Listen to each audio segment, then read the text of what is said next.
Welcome to Dynasty Football Analytics. I am Adam Wilson at AJWilly2 on Twitter, here with Jordan McNamara at McNamara Dynasty on Twitter. How you doing, Jordan? I'm good, Adam. How are you? Living the dream. Kind of a boring day with free agency, given all the good stuff that we've got in the past couple days. But there was a couple things of note, and then we got some NFL news, some player news, I guess is what you'd call it. Yeah, So yeah. let's just get right into it. Tyreek Hill, battery of a juvenile. Evidently, it's being investigated currently.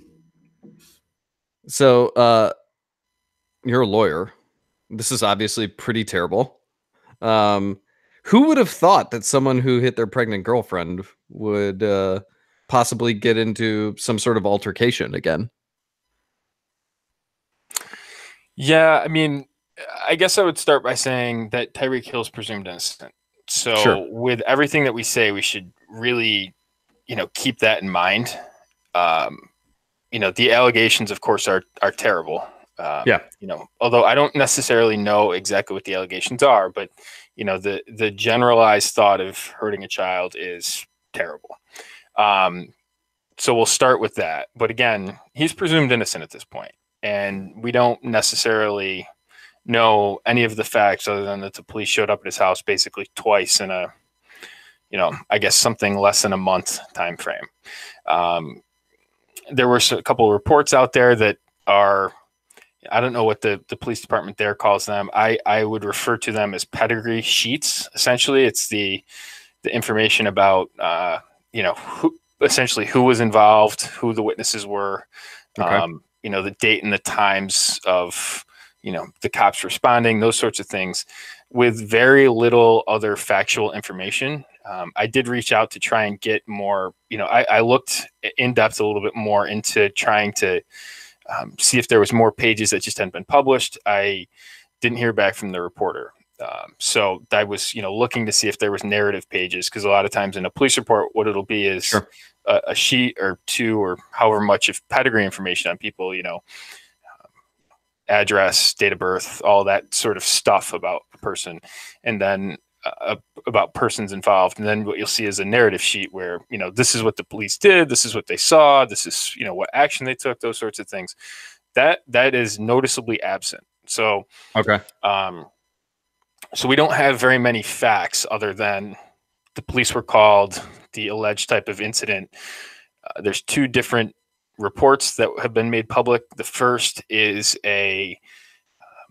one of them says the alleged incident is child neglect or abuse, and the other one, it's used the term battery, which is that's sort of a general definition of basically unlawful touching against another person.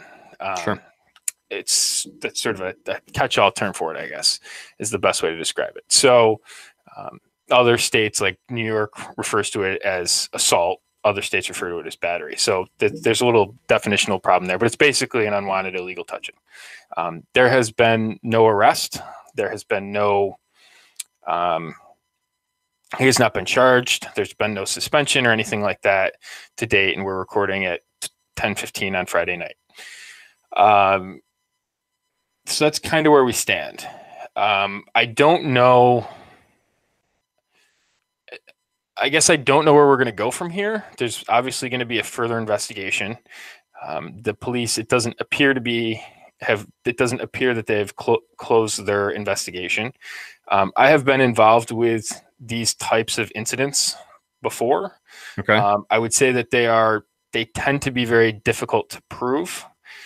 Because typically in a case like this where you have a child that gets hurt, you don't have I think the child's 3.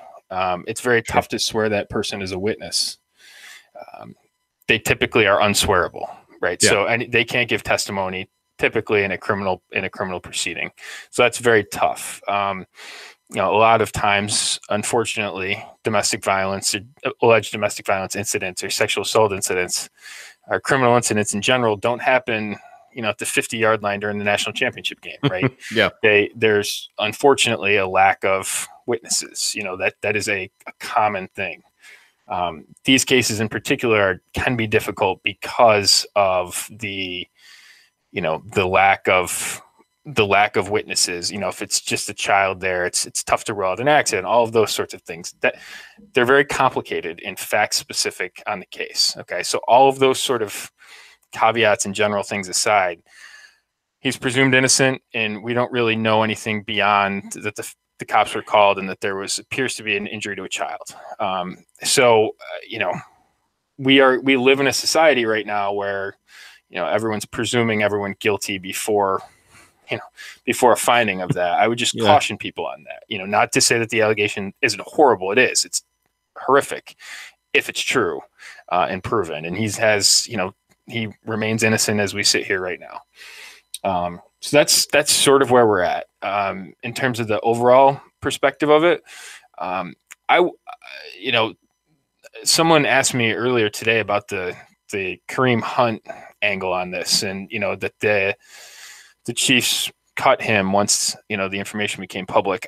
I would note that the Chiefs cut him when the information became public because he lied to them. Yeah, and they specifically said that he lied to them. That was specifically part of what their release said when they released him. Their news release or their news statement. We don't know. There's probably a lot going on in Tyreek Hill's life that we don't know right now. Sure. And I would just caution people against jumping to conclusions. So I guess that brings us to the next step of what happens if there is a conclusion, right? I mean, we have to this is a real world thing that we deal with. I don't own any Tyreek Hill. I threw out some offers today for him. I guess we can talk a little bit about that. Sure. I threw out some offers today for him. They were low. I sort of look at this in the context of the suspensions that we have seen. I don't think we have great precedent on any of this stuff. Unfortunately, I think the NFL, by and large, lacks transparency with these sorts of things in a way that really harms them and calls into question their credibility on a lot of things, right? They could have, in the context of this today is that Kareem Hunt was suspended for 8 games. That's finally announced. The NFL didn't do a great job of explaining why they chose 8 games, right? And this is an organization that has been terrible at this. I mean, they have been nothing short of bad at handling these things. You would think that, transparency and honesty a lot of times goes a long way in building up credibility in these sorts of situations, and they didn't do that. So, yeah, I mean, that to me is, you had the opportunity to really come, Kareem Hunt wasn't going to contest this suspension. Probably wasn't in a position to factually. It didn't look like based on some of the video and stuff. So the NFL should have and could have come out and been honest and said, here's why it's 8 games. This is what he violated specifically in terms of the policy. The policy itself is very unclear in terms of what it defines as being against the policy. Okay. It's very unclear to me. And I've asked the NFL and they haven't cleared it up. So that's something that they could have taken the opportunity to do, lay down some barriers. So that way we know going forward what is and what's not and what's going to be punished and how it's going to be punished. And they didn't do that.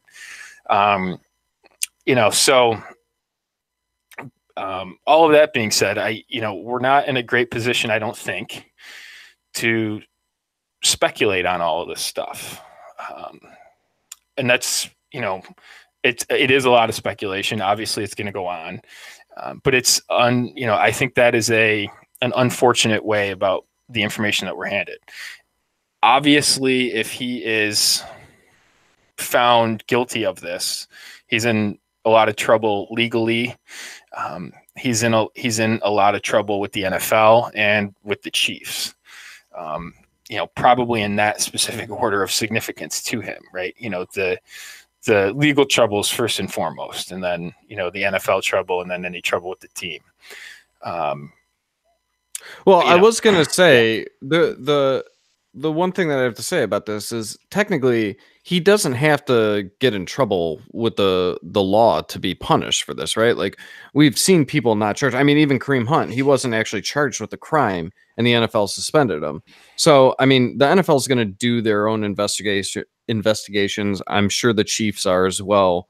For any impact on his, him being playing football for the Chiefs, I mean, they don't really need any type of legal anything legally to happen to him to suspend him. I mean, the Chiefs could technically just cut him and say, like, we're just not going to deal with this. So that is one thing that I would caution about all of this is, yeah, he's not guilty, but I mean, we've seen other people get not be charged with anything and still get suspended. And then, we have had incidences with Adrian Peterson where he was put on the commissioner exempt list. And if I remember correctly, he was put on that before he had any crimes charged to him. And I believe he ended up pleading to something, but I think that, I think that the legal part of it is something totally different, because I see this all the time with these guys. Even Greg Hardy, right? He was found guilty, but then he ended up getting off, and he still ended up getting suspended anyway. He was found not guilty afterwards because of some statute, automatic appeal or whatnot. And he gets suspended by the NFL, even though he has a not guilty plea. So, yeah, and he was found not guilty because his girlfriend did not cooperate. Yeah. Ultimately.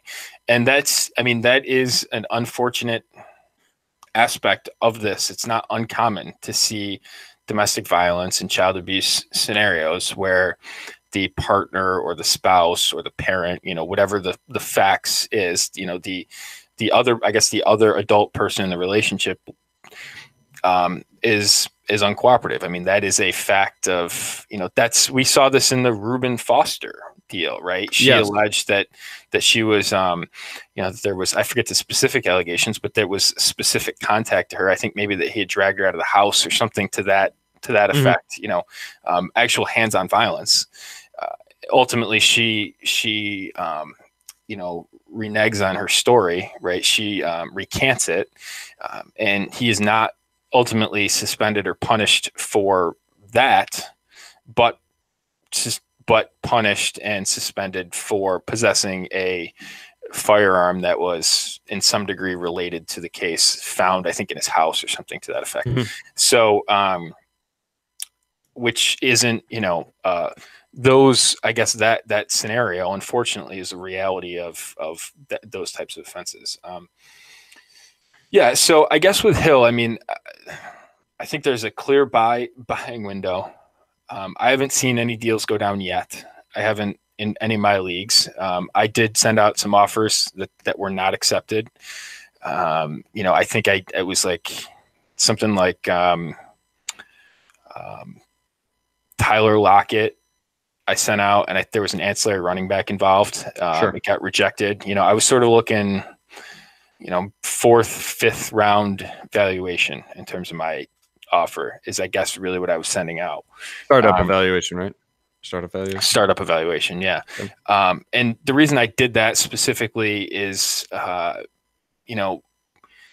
if he gets suspended, I think, if you look at a suspension under the NFL guidelines in terms of this, a first-time suspension is a minimum of six games. There's aggravating and mitigating factors that can sort of fluctuate that number, but that's really the baseline that we hear about.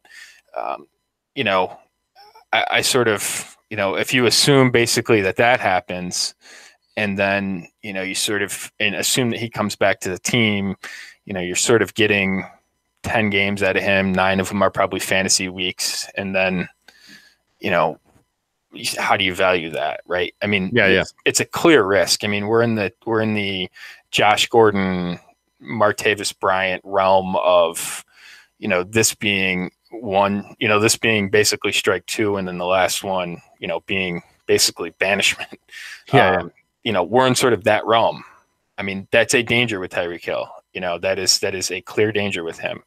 So, I mean, that's, I haven't seen any deals done really post news to really have a great feeling on. I think that's probably something that we can maybe update next week. But I think, fourth, fifth round valuation, I would probably do that. And I would probably try and do it with two pieces that are basically, essentially package up pieces, Yeah. pieces that I'm not hugely a fan of, that combined together might entice someone to trade me Tyreek Hill. That's sort of the type of thought that I would be going through right now. Yeah, and I think I tend to stay away from problem players. Like there were opportunities I had to grab Josh Gordon, and I'm glad that I didn't. And Mm-hmm. it probably has something to do with me living in Cleveland and having to deal with him for so long. But anytime there are any type of allegations like this, normally I stay away from these players. And so, given everything that you have said legally and things we've seen in the past, like I would really caution people to don't be throwing out like Keenan Allen for him. Right. Don't be throwing out second round receivers. Like don't throw out Amari Cooper, because there still is a risk. He doesn't have to get charged with anything to get suspended. So Right. like if you think you're getting in a let's just say before this deal, you wouldn't trade Amari Cooper for Tyreek Hill and have the other owner like hit accept. You wouldn't expect that. They might now. But I don't think that that's the price you want to be getting him at. I agree with you. Fourth, fifth round, sixth round, somewhere in there. I mean, two pieces. Like a draft pick and a Cooper Cup. So I guess I'm looking to like I'm going to throw out offers. I haven't, because I've been busy all day, but I will end up throwing out offers. But it's not going to be anything crazy like a second round player and a future first or something like that. Like that's too good of an offer for the risk that's there. So I think you have to really consider the risk on him, even though it's very preliminary. You're looking to get a good deal on him, not a 98 cents on the dollar deal. Agreed. Do you own him? I do not. Yeah, No, I don't I either. owned him years ago, but yeah, I think, yeah, we've actually had this conversation where he was Yep. one of the people that you sort of, you did the classic day 3 receiver for a future first, and Mhm. it was one of the, the 5% that didn't really work out. Yeah, and I even, it was my buddy that I traded him to, and I actually said to him I would still do that again. Right. Like if I had Right. another player like that, I would do that again. I would throw him into a trade. So Yeah. So if it was me, I mean, everyone, I mean, this is an individual determination that you have to make in terms of how you value risk, right? I can't tell you, or we can't tell you or decide for you what's a good trade of Tyreek Hill right now. We just can't, because that's a whole decision about how comfortable you are with taking risk. I mean, I think that's a core dynasty decision that each owner has to weigh by themselves. So, that's, I sort of laid my line on, I would take, I would sell, some sort of fifth round valuation, especially if I could sort of combine two lower pieces together to get to that. Because the upside is really high. I mean, that's just how I play Dynasty. If you are risk averse, I mean, you could do a different valuation, right? Yeah. I could see holding at that price too. There's only so many people that can score, that can basically finish as wide receiver 1 4 times in a season. Yeah. Wide receiver 1 for a week. And he's one of them, right? There isn't many other players, right? I get it. I totally get that. So that is a tough decision that you have to make. I tend to I think my Dynasty personality is, when everyone's running for safety, I'm willing to sort of take some risk. If the market's going all in one direction, I usually find value somewhere on the other side of it. But the cost has to be appropriate. And that's, I think, but if you're not in that business, I can see getting out, so that's, I'm going to be sort of cautious with how I go about it. But I think, if I can get something in that value range, I'll probably pull the trigger. So are you offering 101 for him? No. Yeah. See, and I think that's a good a barometer here, whatever you want to call it.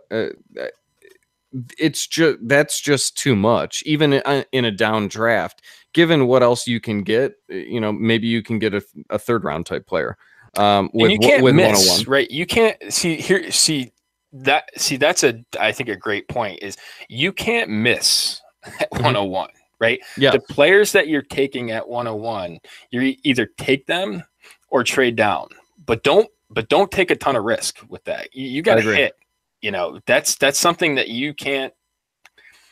That's why I'm not going to take DK Metcalf at 101, right? Because there's a ton of risk there.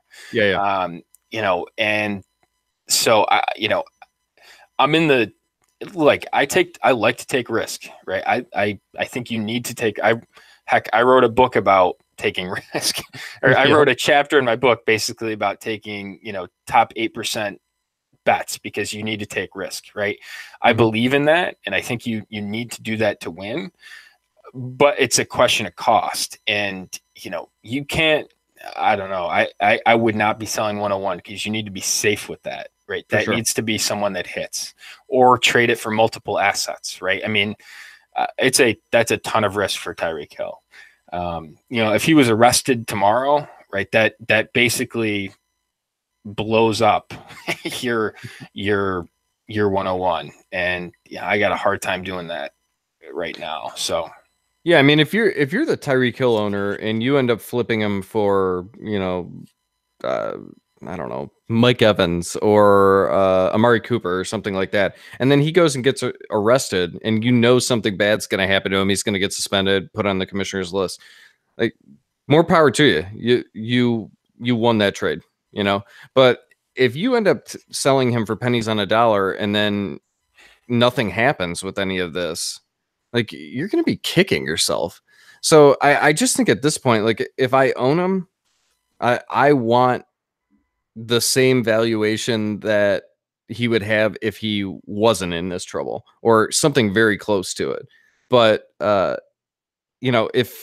if I'm trying to get him, you can't be you just can't you can't be making trades like 101 for him, given everything else you can be getting for it. So yeah, um yeah, I'm with you. I mean, would I be willing to do it something later in the round? Yeah, probably. mhm. Right. I mean, yeah, if it was something in the 104 to 108 type of range, And I that's think what I that's a was thinking. different conversation, right? Yep. And you know, again, I probably don't want to. Just the way I make trades, and I talk about this a lot in the book. It, the way I make trades, I don't like to. I played poker when I was in school, and when you could play online, and Sure. and one of the things that I love to play were suited connectors, right? 7-6 of diamonds. That's a great hand to me because there's a lot of different ways I can win it, I agree. and so, I want to give myself a lot of outs, right? And that's something I incorporate in trading, right? So give yourself an out, right? Mhm. Hey, I trade 105 for Tyreek Hill. Maybe you have to include another player in it that you're not high on, but you get an upgrade someplace else, or get Latavius Murray thrown in, something like that. Give yourself the opportunity so you're not just going straight broke if something happens, right? That's why I don't really like to be on the one side of a 2-for-1 trade. I'm just not a huge fan of that type of deal. Mhm. I'll make it a 3-for-2, but Yeah. I usually don't like to be on the one side of a 2-for-1 deal. And a 1-for-1 deal is really risky, right? Because it's, I tend to not like to do those types of things because you're not leaving yourself, if you're wrong, you're leaving yourself not a ton of opportunity to recoup value. So that's, that would sort of be my approach if I was going to be in the rookie pick trading business. Yeah, the one for one, I feel like that's an underrated point, because if even if you're throwing in, and I've been on the wrong side of them before. Like, I have traded one for one, and then you lose because and what comes to mind is I traded McCaffrey this past offseason for Dalvin Cook. At least if you get a draft pick in there with it, right? Like, you can at least do something with the draft pick, add it to another deal, make the pick, and hit. Then all of a sudden the trade doesn't look so bad. But I'm with you. The 2-for-1s, not for me. Yeah. Yeah. Um, since you brought him up earlier, Kareem Hunt, I know you were expecting a lighter suspension than he ended up getting. So, what are your thoughts on all of that? Yeah. I mean, this sort of dovetails a little bit with with the conversation we had about Tyreek Hill and obviously the Kareem Hunt conversation earlier, which is that, the NFL's lack of transparency in this area is frustrating, would be like the least adjective I could put on it. Um, I wish that they would give us some reason for why they did what they did. Yeah. Right.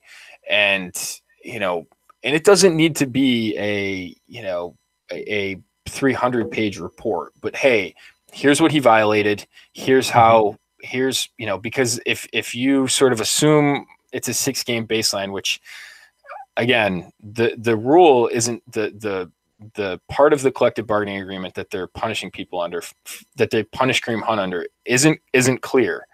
Yeah. It is a lot of ambiguity in there about how to apply it.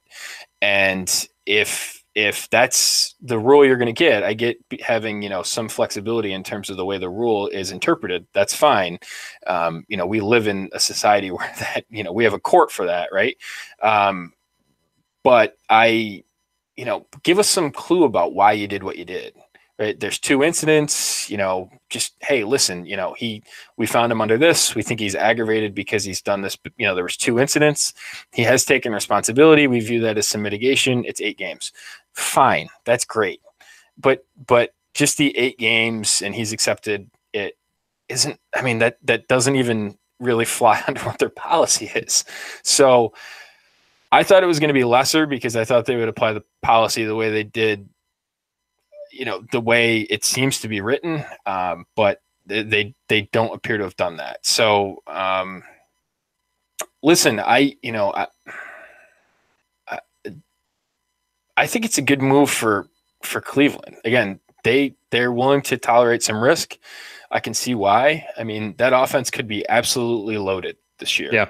I guess people are, how much, I mean, I guess I'll ask you, how much does it bother you about Nick Chubb? How much does the Kareem Hunt signing bother me? Yes.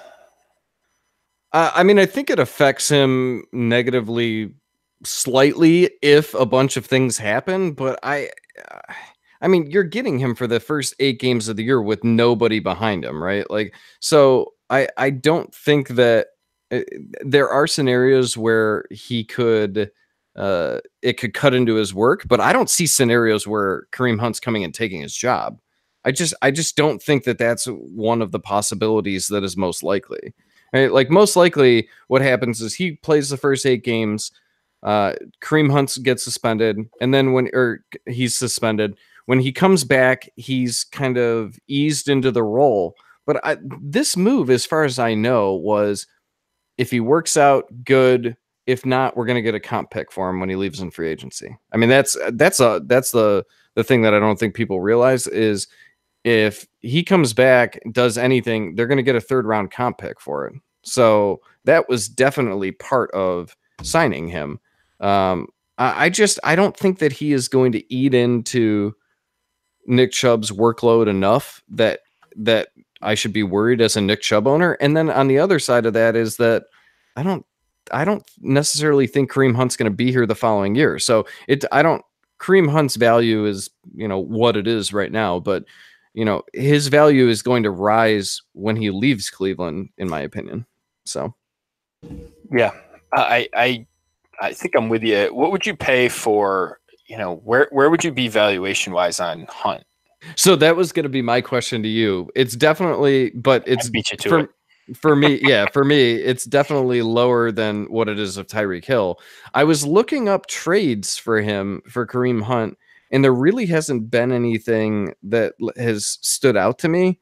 March 2nd, Kareem Hunt, this is an IDP league. I mean, okay, so Superflex League on March 2nd.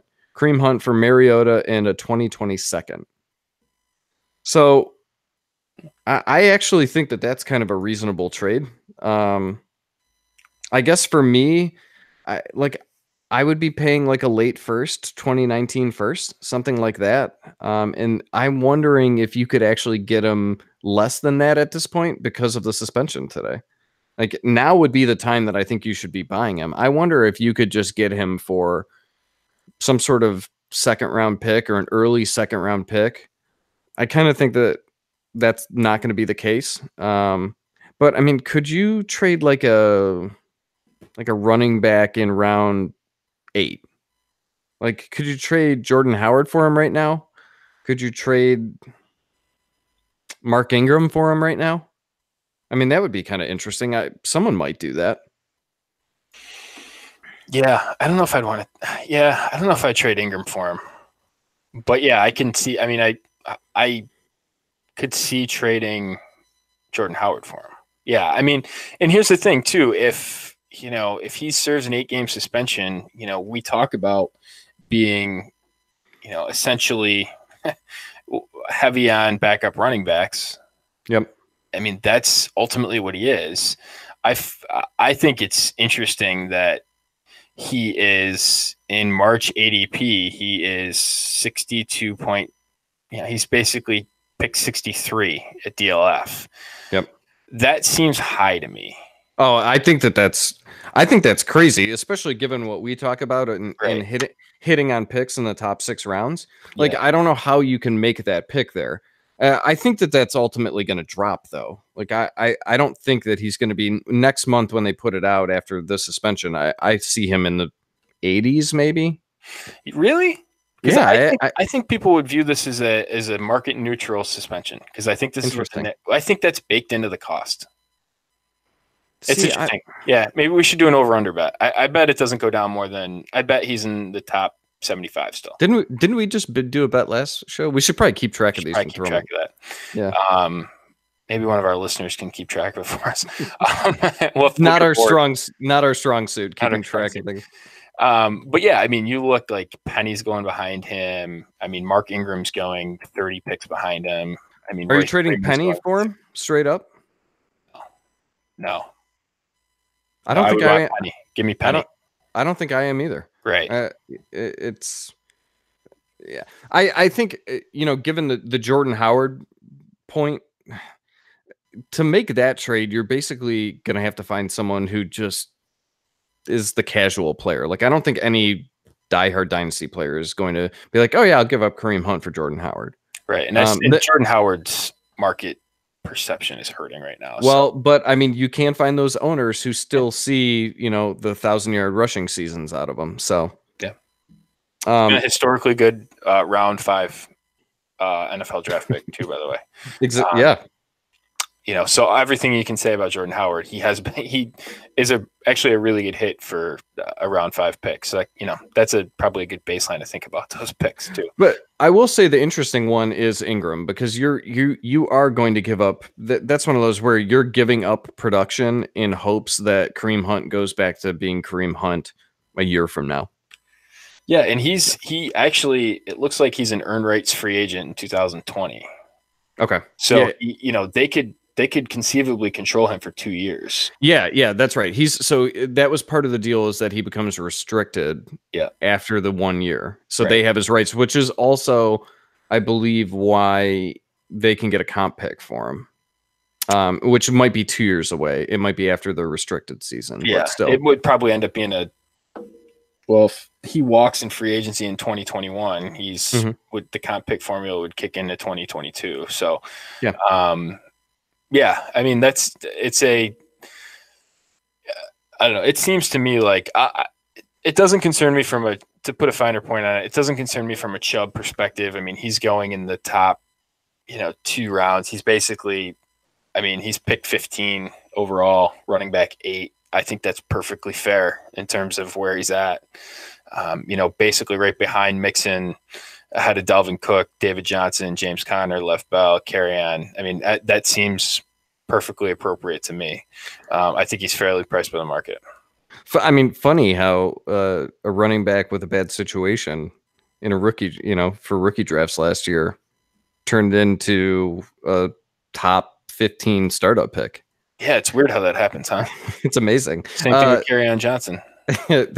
Funny how that works. Yeah. So which kind of gets us into a question. Remember last episode when you yelled at all the listeners for about situation? I didn't yell Uh, at the listeners. Just to be clear, I didn't yell at the listeners. I yelled at people who were probably not listeners. yeah, you're probably right about that. Yes. But anyway, we talked about situation and value. So Chris actually chimed in about it, and he said, "I understand that landing spot / opportunity does not directly affect value, but isn't a player's value affected by how the masses view them, which is usually tied to landing spot / opportunity?" So I thought that was kind of interesting, and so since you're so passionate about it, maybe you should talk about that. Essentially, how value, how value. Can you reread it to me? Sorry. Yeah. So yeah, no, it's okay. So I understand landing spot / opportunity does not directly affect value, but isn't a player's value affected by how the masses view them, which is usually tied to landing spot / opportunity. So I think what he's saying is that their value is what the masses view them as, and that's normally tied to landing spot and opportunity. Yes, right. I think that there is a portion of a player's value, that market value, that is dictated by situation. I guess what I would say is I generally think that is overvalued. Right. Yes. So, and Ronald Jones, or, the narrative, I put out some polls on Twitter, and I always find them interesting because you get to sort of see different perspectives on players, and, you'll get some comments, and it's interesting just to see how people feel about things. And one of the things that I put out was John Brown. And I have a very clear take on what I think about the John Brown signing in Buffalo. I think it's fantastic for all involved. And there are people that are still saying that Buffalo's passing offense will never support a receiver, and whereas I again, I see it as a very poor man's version of Mahomes to Tyreek Hill type of relationship between John Brown and Josh Allen, because they can stretch and do things that there's not many quarterback receiver tandems can. Right. So I sort of look at, and is the upside of that, wide receiver 15? Probably not. But, I certainly think that he could push for a top 30, and be into the mid to high 20s in terms of seasonal finish. Right. I think that is a range of outcomes that's possible for a guy like John Brown. So in a scenario like that, the market value actually makes him, the market perception of him makes him a value. Right. But I generally think that landing spot and situation is something the market takes too much into account. Okay, so that they are, Dave. I don't care. A perfect example. I don't care where David Montgomery lands. I don't care where he goes in the NFL draft. I care where he lands. Well, if he goes in round 5, that should tell us a lot about what the NFL thinks about him as a player, right? We should think about that. The fact that he lands with, that he lands in some wide open depth chart, he lands in Philadelphia or something like that, doesn't, that's matters less to me. But I think the market would say, oh, look, he's got an opportunity to start day one and he'll become a value, right? So, yeah, I mean, it is. Market value and market perception is a key, landing spot is a key part of those valuation considerations. I think you should come at it from the other perspective more than that, though. I think that you should look at the player fundamentals, their draft pedigree, who they are as a player, more so than just, narrative driving a landing spot. Well, I mean, I've always been the proponent of, you should be looking at talent before you're looking at the situation that they go to. So like when I'm doing my evaluations on college players, it's not going to change all of a sudden. I'm not going to rank a guy higher because he goes to a better situation. I mean, that just goes to Ronald Jones versus Nick Chubb last year. There are very few situations, especially at the top of the draft, where that would be the case. Um, I will say that I do care about situation in one part of especially rookie drafts, and that is at the end of rookie drafts. Um, like I am fine taking guys with opportunities there over, guys with pedigree or whatnot. The reason I shouldn't say that it's not that I want to take them over pedigree players. It's at the end of the draft and like the fifth round of a rookie draft. That is when all of a sudden that becomes important to me rather than some guy buried on a depth chart. If a guy can potentially get into the RB2 spot or RB3 spot in a committee, then I'm okay. Then I think situation matters. But I don't think that that's good process doing drafting players just because you like their situation. It should always be talent, and that's not even. I don't even think that that's a very analytical view. I think that I'm more tape, and I think that that's a good process to have just from tape perspective. Why are you taking the less talented guy because you don't like the situation? That's just how I feel. Right. No, how much about situation do we really know? Because let's look at this real quick. 3 of the top 15 wide receivers from 2018 have had massive changes in their profile in the past week. Yeah. Antonio Brown gets traded. Odell Beckham gets traded. Tyreek Hill is facing a whole litany of problems, right? Yep. They were 3 of the top 24 dynasty picks, 8 months ago. Yep. Right. There's a lot of change that happens. Situation is not, the NFL is not for long. Right. Yeah, and absolutely. so you make these long proclamations about player value, and did those situations hurt and help them? To varying degrees. It probably helped Beckham a little bit, and it maybe hurts Antonio Brown. I don't know. Tyreek Hill, obviously it's not good, but situation can change rapidly, right? Yes. Rapidly. Everyone thought Royce Freeman, and I'm a Royce Freeman believer. Everyone thought Royce Freeman was going to walk into that job and take it week 1, and a UDFA comes in and leads that team in the backfield. Right. We think that we know, but we really, we don't, and, Kenny Galladay is a good example of this. Oh, he's the wide receiver 1. Maybe Marvin Jones is a better player. And, what happens if they take, N'Keal Harry in round 1? You still feel that way, and so I just, because they probably do not, if that's the case. If they're taking N'Keal Harry. Don't. Right. Absolutely. Right. And I think that's that. And I didn't mean to cut you off, but no, that was one of the points that I was going to make was if David Montgomery gets taken by the Eagles in the 6th round of the draft, now he's there with those other, running backs, Clement and Josh Adams. I guess there's going to be 2 ways to look at it, right? Like there's the one person that's going to look at it and say, I really liked him. He went to this situation. It's likely because I like him, he's so good that he is going to rise to the top of that depth chart and be the RB1 and prove everybody wrong. And then there's the other person that looks at it and says, the guy went in the 5th or 6th round. Like they're not expecting him to just take the job. It's more likely that one of the guys that are there takes the job or that it just stays a committee.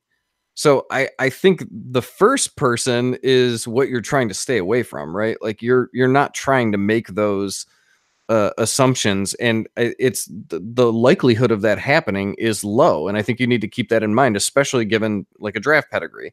So I think that this idea that these players, because you like them and you think that they're really great, are going to come in and overtake the odds, and that what the team is thinking. The idea of that is not good process. Yes. Yeah. You want to run through some of these recent some of these recent signings? Yeah. Okay. Free agency. Let's get into it. Let's just do Mark Ingram signed a 3-year deal with the Ravens. I think it's good for him, right? Hmm. I actually think I think it's I actually think it opens up his range of outcomes, right? I think the ceiling's higher and the floor's lower. Um, I think he has the potential to score more points because he gets more opportunities. I think he's the best running back in that backfield. Spending up at running back isn't something they've historically done. So when they do it, it piques my interest quite a bit. Um, and I think that you don't have a guy like Alvin Kamara stealing red Goal line zone touches. opportunities, right? Yep. All of those, passing, passing plays from the 5 yard line, right? Those sorts of things. So I think it opens up his upside. I think it also is obviously a downgrade in total offense, right? You're Hmm. going to a situation that's, I think, limited. Lamar Jackson's a question to me in terms of how he's going to progress, but you get the benefit of having a mobile quarterback, right? So all of those things, make it, the mobility of Lamar Jackson makes it easier on a guy like Mark Ingram because it's easier. It tends to be easier to run with a mobile quarterback as a running back, but you face a more limited scheme in terms of your offense. So I think it opens up both ranges of his outcomes a little bit more. I look at his market value right now and I see him as running back 35 at DLF. It's 93 overall. That does not reflect this recent news. I think he's probably going to end up sliding up a little bit because some of the players in front of him have been nicked up in terms of what's happened in free agency. Guys like Jerick McKinnon Hmm. and Tevin Coleman are ahead of him. We'll see how the market sorts those things out. You get guys in front of him like Darrell Henderson and David Montgomery, who will sort of see what happens with their, how it all lands in terms of, the draft and all that stuff. I think if he's going to be in the range of running back 30, I'm kind of interested. And honestly, if you're in a startup and that's where you start to really build your running backs, I mean, you can have a pretty good core starting outside around 5, around 6. Rashad Penny, Mark Ingram types, sort of in that late 20 through 40 range of the running back position and feel pretty good about it in season. So I think that, if I'm contending, I'm interested. I think I think he's got low end running back 1 upside, and I feel pretty comfortable about him, fitting in as a running back in the teens or to early 20s, provide plenty of value in season. So for me, I guess I don't really think he gets a bump. So I guess we kind of disagree about this. I do think that there is more upside, but I thought he was going to be successful in New Orleans. I don't think it changes a ton. Maybe it goes up a little bit, but I mean, there are things that worry me. I mean, there's a risk with him too. Like Lamar Jackson can't throw. That's an issue. Maybe he makes some strides. The other thing is we kind of joke about it on Twitter. How is Mark Ingram going to look in the 1-4? The 1-4 offense with 4 tight ends on the field. I mean, they don't have anybody at receiver. Like Jordan Lastly right now is their wide receiver too. So I definitely think that there are concerns. I think you're right. I think he has upside. But I mean, I could see him just being as successful as he was in New Orleans, which is successful. It's good. It's right where you're buying him at. So I don't have any issues. I probably don't rate him as highly as you, but I think he's about where he was last year. I don't think there's a ton of difference there. I think that's fair. I mean, you look at the past, his past 4 seasons: running back 12, running back 8, running back 6, running back 32. Obviously, missed some time in there. Mm-hmm. I just sort of, I mean, that's actually a really good stretch. I think that's probably undervalued in terms of how people look at it. But Yeah, I I mean, agree. he basically finished above a win over replacement, and for half of those seasons last year, he was capped a little bit in terms of didn't play the whole season. Sure. I think that's certainly in the range of the possible in terms of that, maybe right around a win over replacement. Let's do some rapid fire ones. Go for it. Demetrius Harris to the Browns. The bummer. Yeah, right. I was really looking forward to him going to an offense where he could show his athleticism. And now he's just the number 2 blocking tight end. Yeah, or number 3, maybe they'll whatever he ends scheme up. him up a little bit, and sort of use. I mean, there's a lot of mouths to feed in that offense, which obviously caps any sort of. I mean, he probably needs multiple scenarios to happen to really be fantasy viable in terms of getting enough targets to really do much. I agree. Like if he would have just went to a spot like the Broncos, right? Yeah. And they just re-signed Jeff Howerman, which it kind of sounds funny that we're even bringing him up, but surprisingly had some good weeks last year because I had him in my 2 tight end league. He was actually putting up some decent numbers and then he got hurt. What are you doing with him? He finished as where did he finish? He finished as running tight end 31 last year and in 11 games. Yep. 31 catches. I kind of worry about that offense in general. Yeah. They've never been able to figure out quarterback. You've got, people in the Broncos front office saying that Joe Flacco's, entering his prime. I mean, that whole thing's that's a mess. Yeah, it just gives me some pause, I guess, would be what I would say. I think there's other options in terms of both upside and safety that I would rather have. I just can't really find myself being in on Hireman. Yeah, I mean, outside of a deep 2 tight end league where and that's what I was going to say. That's what I was going to say is this is probably someone who you want as your 3rd or 4th tight end in a 2 tight end league. And that's what he was actually for me. But I mean, if he's a starting tight end, that's what you want as your 3rd tight end in a 2 tight end league, a tight end premium league, right? Like he doesn't have a whole lot of competition. Fumagalli, Jake Butt, and maybe they draft someone. That's kind of why I brought him up and thought that it was, I don't know, he's worth talking about. Danny Amendola to the Lions. Sort of fits the Golden Tate type role in terms of how they would use him in the offense. Yep. It'll be interesting with a new offensive coordinator because I think the old guard really held Stafford back in terms of some of the stuff that they were trying to do. I didn't think it was particularly useful of what Stafford's good at. So yeah, I mean, I think they need another piece. We'll see what else they do. Do they address it in the top 100 picks of the draft? I think they probably do. So we'll see. I tend to think it's a lower level option. Yeah, I mean, I think he's probably one of those guys that you take a flyer on, and the later of drafts, that might be a guy that you take a shot on just because he has some productivity a week here and a week there. Maybe, I don't know, maybe a best ball league. So, Jesse James to the Lions. Yeah, it sort of rules. One of my favorite players was Michael Roberts, the tight end there. I just liked him for the cheap cost. I thought, he could string together 6 or 7 touchdowns on 25 receptions. Yep. I think that's I think he's shown himself not to be a particularly great pro. So this sort of fits in that. I mean, I don't think Jesse James is that great of a asset, but again, there's questions. I have questions in the offense there, but feel pretty good about the quarterback. So we'll sort of see how he fits in terms of cost. I mean, right now he's, essentially dirt cheap. I don't even think he's got an ADP.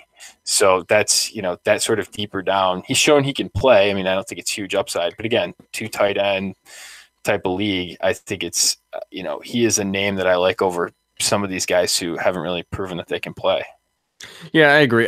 The thing that bothers me about Jesse James is he had opportunities in Pittsburgh and didn't do anything with them. He had some good weeks here and there, but I mean, then they bring in Vance McDonald and then he kind of goes away and then he kind of pops his head back in and it's like, I don't know, like he's just not a guy that I'm any type of targeting.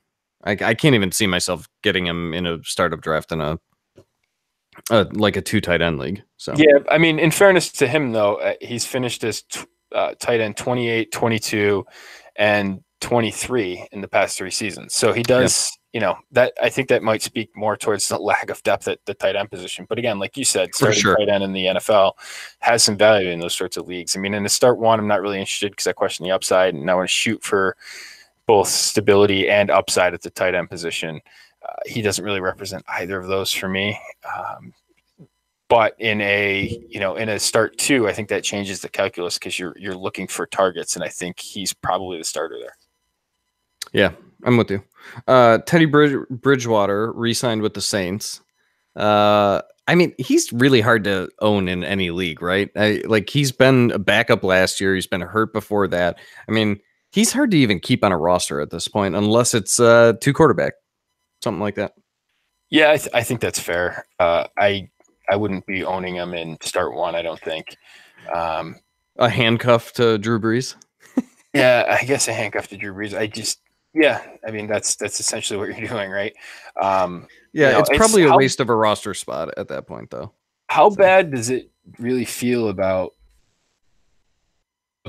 my how what's it say about Miami where a kid that Oh my is gosh. from Miami doesn't want to go back to Miami, right? I mean And be the starter, likely. right. I mean, it's as soon as I saw that, I'm like, oh my gosh, nobody wants to be in. And Yeah, frankly, I don't even blame them. I mean, I don't Miami either. is just there. You look at that roster, and it's just hell. Yeah, Tannehill gets traded from Miami. Who's going to start there? I have no idea. I mean, right now they have nothing as far as I know. So they better hope they trade up for a rookie in the draft and draft them. But I mean, you don't even know if that's possible. They're picking like seventh. So Is that where they are? They're seventh. I think Miami's seventh or 13th stands out to me. Um, so speaking of Ryan Tannehill traded to the Titans, that's kind of interesting, especially in deeper leagues, the two tight end or the two quarterback leagues.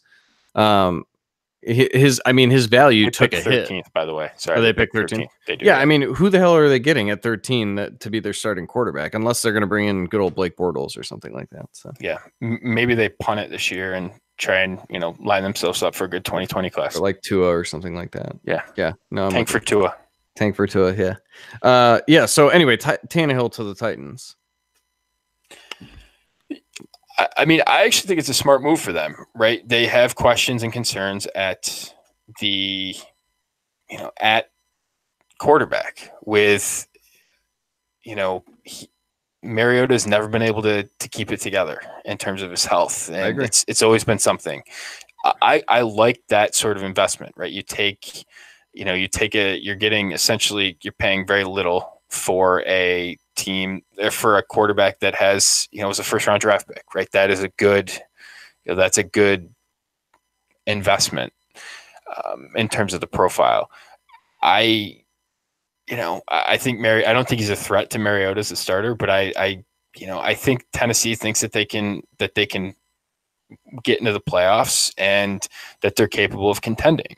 And so you bring in a guy that you don't maybe feel great about the upside, but at least what he can do. And maybe they see some stylistic fits between him and Mariota, so it wouldn't be that different. I get all that. I don't think he's a threat to Mariota, but maybe it's a situation where he rehabs his value and he's there and is someplace else next year as a bridge starter. Yeah, I mean they had to start Blaine Gabbert because of Mariota's shoulder. I mean, this Right. is definitely an upgrade at backup quarterback. So Yeah. I had a guy in my league say, yeah, my quarterback values have really taken a hit lately, and Tannehill was the latest one. And initially, I thought, where else is he going to go and start? It's not like he was going to go somewhere else and start. So you knew he was going to be a backup anyway. So I don't think it hit his value in any negative way. In fact, you can make the case, just given what you said, and their confidence in Mariota and the injuries and everything, it might have increased his value, because if he's going to see starts, then that's better than going to a backup, someplace to back up, Phil Rivers, for instance. So Right. Yeah. There's a totally possible scenario in which he plays. For, Unfortunately, with the yeah, history of Mariota.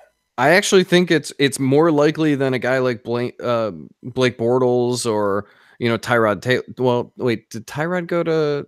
Tyrod went to Miami today. No, Ugh. Tyrod went to the Chargers. The Chargers. I'm sorry, he went to backup. Yeah. Right. Okay, so this was another kind of fun one. Golden Tate to the Giants. I mean, you're given what I know about you, you probably don't own him anyway. I don't own him. It's kind of an interesting signing because do the Giants know what they're doing? Like, are they rebuilding or are they just trying to get rid of Odell Beckham and bring in older players? I don't understand. So it was just baffling, and this goes to what we talked about last show about there are NFL teams who just don't know, people running NFL teams who just don't know what they're doing. So yeah, I don't think they have a very clear vision of the future or what they want the future to be. Honestly, yeah. I mean, here's the deal though. Like you look at him, and he is going into a situation where they lost 124 targets from Odell Beckham last year. There's plenty of room there to carve out a role in the offense. I don't think there's Sterling Shepard's there. I think he's more of a guy than anything, but I agree. There isn't much, I think Evan Ingram's in for an increase in workload, but outside of that, I mean, I just, there's not a ton of things that scare you. The question is, last year Barkley had 121 targets. Sterling Shepard had 107. Ingram had 64, which, you would expect if he is back and healthy this year, that's going to approach over 100. I would think. What sort of does the role for Golden Tate look like? That you start sort of boxing in that number. I just sort of wonder what the upside is. So if you see 100 to 110 targets and he's a wide receiver, somewhere in the range of like a wide receiver 30 to 40. I mean, maybe that's something that we're looking at, but I have a hard time seeing a ton of upside in this offense with two other players that I think are really good talents at their position. Well, yeah, and the other thing is like when he went to Philadelphia, they didn't know what to do with him. And if that's going to be the situation, I mean, I don't trust that the Giants are going to know what to do with him. So I just again, I think, wide receiver 30 or 40, that makes sense to me, but there's still an amount of risk. I mean, he could just be done after this. So, he's a good player though.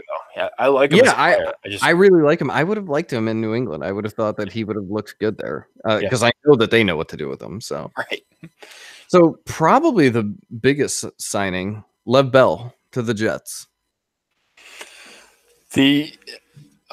Obviously, I think it bears mentioning the cut of Isaiah Crowell that went along with this. I think he is he's a player that I think is going to be interesting to watch where he lands. Okay, because he is potential. He has a history of being a starting running back. He could land as a 1B or a straight backup and potentially fill a role. He's probably going to be dirt cheap right now. So that's definitely a player that I'm interested in. If it's a third or fourth round rookie pick, I'm interested in that type of cost, which I think, let's see how long he sits out there. But that's, I think, something that I'm going to look to explore. Lev Bell, he misses a year. I mean, we don't really have great priors on this to sort of compare it against the guy that sits out a year. Adrian Peterson was able to come back, but he's a freak. I mean, there's obviously concerns about the weight thing with Le'Veon Bell. He's rumored to blow up to 260. I don't think we really know. Let's see how his hamstrings hold up in training camp. All those things that might give us an idea. I think in terms of the offense, I mean, Adam Gase did get some good productivity out of running backs in Miami. Drake was used well in the passing game, I thought. I don't think they saw him as a lead back. Bell's obviously in a much higher class than that, but I thought some of the stuff that they did with Drake was interesting. And they had a bunch of running backs in terms of Ajayi was functional and really good for a period of time there. And So I think that all of that stuff is points to a decent system fit for him in terms of a quarterback, a coach that has the ability to get something out of the running back position, and I think he's going to be the clear back. And you have a growing offense in terms of, Darnold should take a step forward after a pretty good end of the season last year. So, I think it's a pretty good spot for him. Obviously it's not Pittsburgh, but Yeah. it's just everything's a step down, I think, from Pittsburgh. But there were worse places that he could go. I mean, I think it's probably an above average landing spot for him. Do you think that you're going to be able to make the pick at pick 24 overall in a startup draft and pick Lev Bell with it? See, that would be that is a different question, I think, in terms of I agree. dynasty valuation, right? Again, you don't want to miss early. You're looking at him. I actually saw him traded for James Conner plus today. I think it was James Conner and it was a backup running back. But it was, it had James Conner valued less than Le'Veon Bell, which I thought was interesting. I think that I would rather have Conner in the 4 years than Lev Bell in the uncertainty. I think that I would have Conner over Bell. I don't do rankings, but you have Kerryon Johnson behind him. I mean, I think Kerryon Johnson, that's an interesting case. That's an interesting comparison between those two players. I think they're trending in different directions, obviously age-wise. Geis is after him, so there's questions there in terms of, his, he was sat out a year too, obviously younger and different reasons. And then you get basically Michelle and Fournette. I think at his cost, I'm probably out on Bell because I'm probably attacking different positions there. It's going to be tough to pass on Amari Cooper for Le'Veon Bell, for example. So I'm probably addressing different positions at that range of the draft. So probably not, if I was going to do a startup today, probably not taking Le'Veon Bell at his cost, because I think, in comparison, I like the other positions, plus getting running backs I like, not significantly less, at later points in the draft. It's interesting that that they gave up Conner plus for him, especially since Conner's going 2 picks ahead of him in ADP. I think it was Jalen Samuels. Interesting. Yeah. Wow. Yeah. See, I definitely would be on the Conner side in that case. Yeah, I guess to me, I just have this perception with the Jets that they are a boring offense because they've been boring for so long. And so, I kind of had to think as soon as I saw the signing, I'm like, well, they got Darnold now, and they're doing some good things there. I can't see myself ever acquiring him. I couldn't acquire him when he was sitting out a year because people still held on to the Le'Veon Bell Pittsburgh value, and now that he's with the Jets, I don't think that it's going to be any easier getting him because he's going to play again. So I can't see myself ever picking him in a startup draft. He might turn back into Lev Bell, but I don't want to be there and pay a second round startup pick to find that out. So I don't think it's a terrible spot for him. I think it's probably a good spot for him. So, Jamison Crowder to the Jets. Low pedigree guy. Did have some flashes in Washington though. Yeah, I mean, I think it's fine. I mean, I'm not a huge Robbie Anderson fan. Yeah. I'm not a huge Robbie Anderson fan, but Crowder basically finished 29th, 33, and 87, basically the past 3 seasons. Is he? He doesn't offer a ton of upside. He's fine. He's just not a receiver that I tend to value because I want upside at receiver and stability, and that's not really the area that I think he fits in.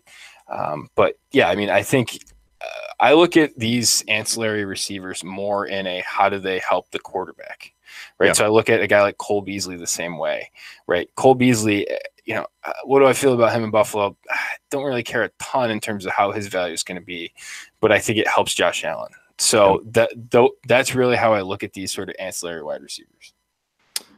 Speaking of ancillary wide receivers, a guy that there was talk that the Browns were going to sign, and then they traded for Odell Beckham. But Tyrell Williams signs with the Raiders, and every time I think of Tyrell Williams, I think about you. You said on my show last year, is Tyrell Williams going to have a good week? Yeah, I have no idea when that's going to be. I don't think that this changes that. And that's how I look at these guys too. They're all like this though, right? Like the ancillary wide receivers. I have no idea when Tyrell Williams is going to have a good week. I mean, I know he had one against the Browns last year because I watched it on TV. I just don't know. These are not the types of receivers that I want on my team.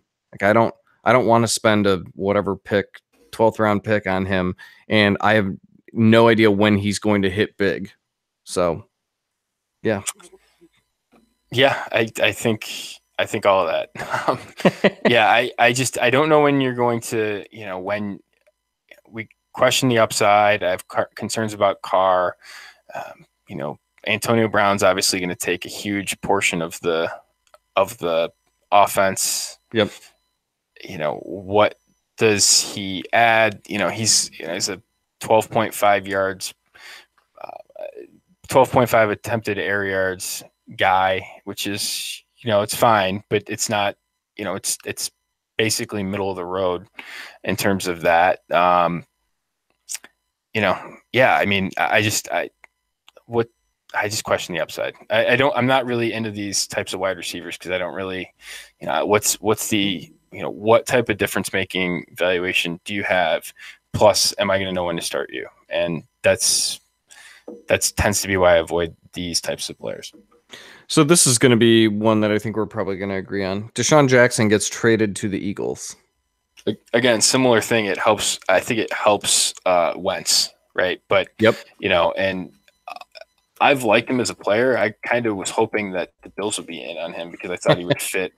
He would fit what you're going to do in terms of, in terms of Josh Allen being a good fit. But,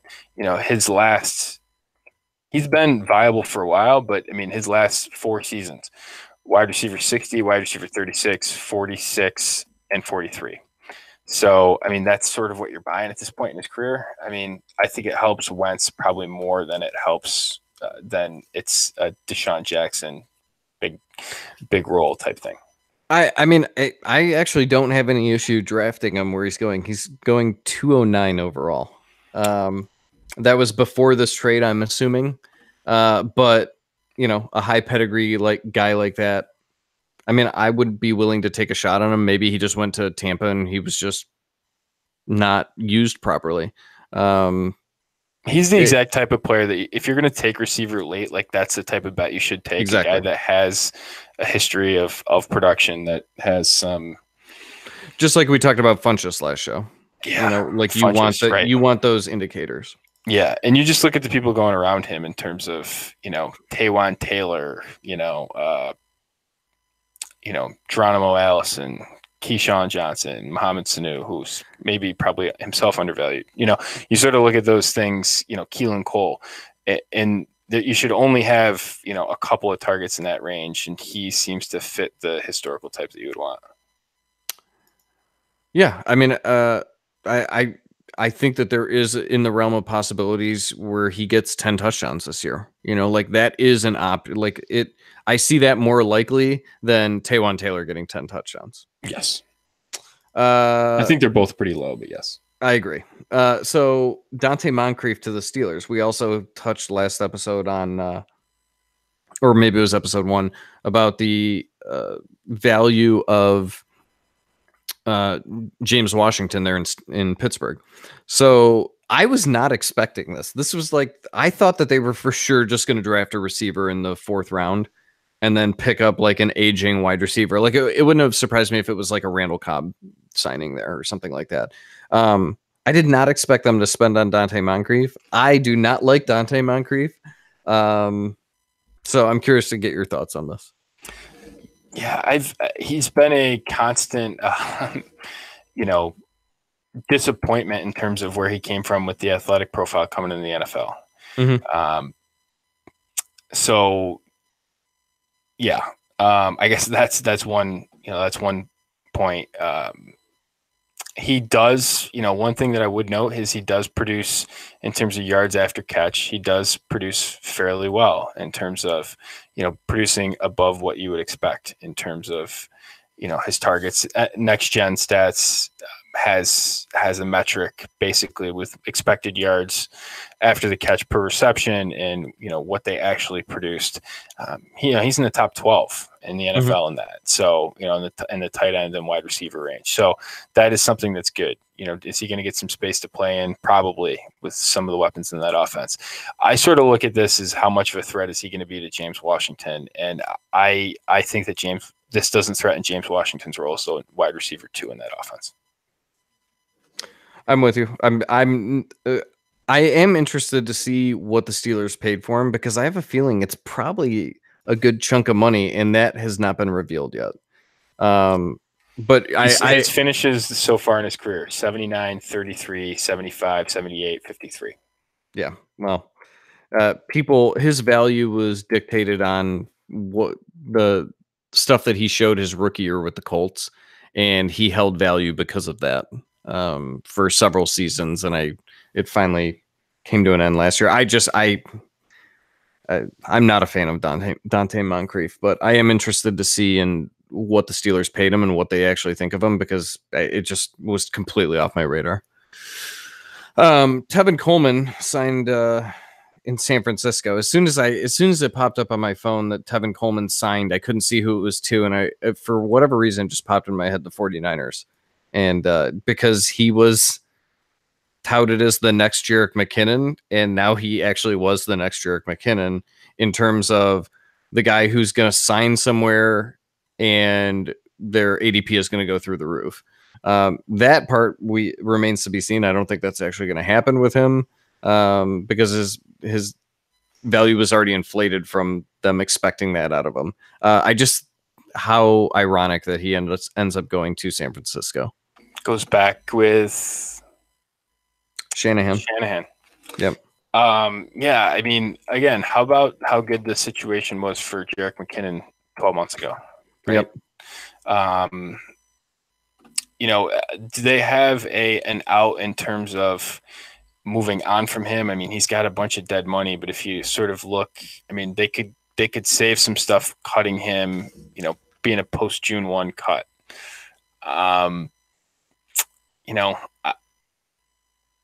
We'll see in terms of how that all works out. I think that he is. I think the way it's all going to break down is interesting. I think probably my favorite buy out of this backfield is going to be Breida, because I think he's dirt cheap, and I think he showed pretty well last year. So I've never been a huge McKinnon fan. I just never saw I never really saw it in Minnesota what everyone thought in terms of his upside. He reminded me a little bit about how people viewed Lamar Miller once Lamar Miller left Miami. And now we have, a running back who I think is largely similar to him coming in, and he's coming off a knee injury. So all of those things said, I mean, I think I'm pretty tepid on the whole backfield because I don't have a strong take on any of it other than I think I like Breida the cheapest. Yeah, and I mean, I think the other point is you touch on with the injuries. I mean, you've got the guy with the knee injury who's coming back, who has a history of injuries. You have Tevin Coleman, who also has a history of injuries and missing games, and then you have Breida, who gets injured but still plays.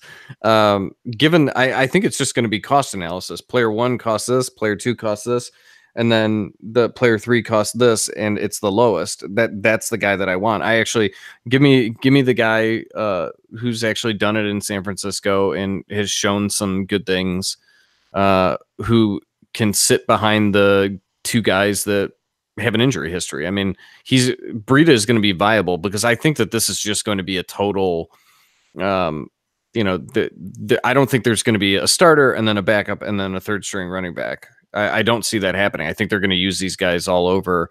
I actually think Breida is actually going to get some playing time. But I mean, I think they're going to split McKinnon out. They're going to use him in the backfield, and then they're going to use Coleman in the backfield, and it's just going to be a committee.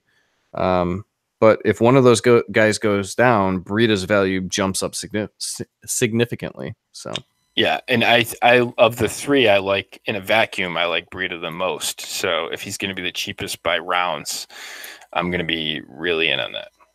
I agree.